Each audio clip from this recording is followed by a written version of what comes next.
Taste the Daily. Tirupattur மாவட்டம் வாணியம்பாடி அருகே கந்துவட்டிக்கு பணம் வாங்கிய விவகாரத்தில் விவசாயி குடும்பத்தை திமுக பிரமுகர்கள் மிரட்டி ஊரை விட்டு ஒதுக்கி வைத்த அவலம் அரங்கேறியுள்ளது. பாறைக்கொல்லி வட்டத்தைச் சேர்ந்த விவசாயி சீனிவாசன் ஊர் நாட்டாமை வேலு என்பவரிடம் 1,35,000 ரூபாய் கடனாக வாங்கியதாகவும் அந்த தொகையை வட்டியுடன் திரும்பி வழங்கிவிட்டதாகவும் கூறப்படுகிறது.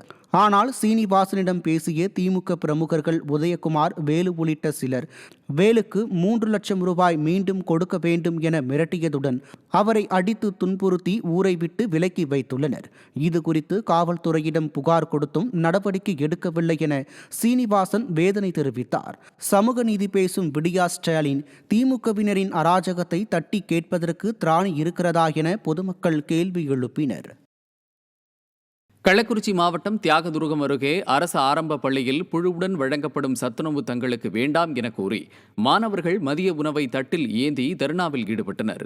பழைய உச்சிமேடு கிராமத்தில் அரசு ஆரம்ப பள்ளியில் வழங்கப்பட்ட முள்ளங்கி சாம்பாரில் புழு இருந்ததைக் கண்டு அதிர்ச்சி அடைந்த மாணவர்கள் பெற்றோரிடத்தில் தெரிவித்தனர். இதையடுத்து பள்ளிக்கு வந்த பெற்றோர் பள்ளியின் சமையலர் மற்றும் தலைமை ஆசிரியரிடம் முறையிட்ட போது அவர்கள் கண்டுகொள்ளாமல் மெத்தனமாக இருந்துள்ளனர்.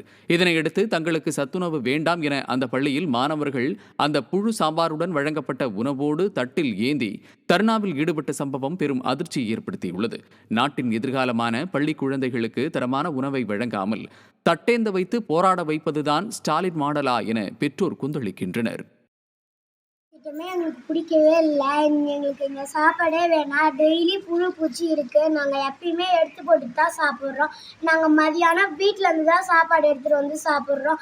சுண்டல் போட்டாலும் சுண்டல் ஃபுல்லாக புழுவாக இருக்குது. நாங்கள் அப்பயும் எடுத்து போட்டு தான் சாப்பிட்றோம்.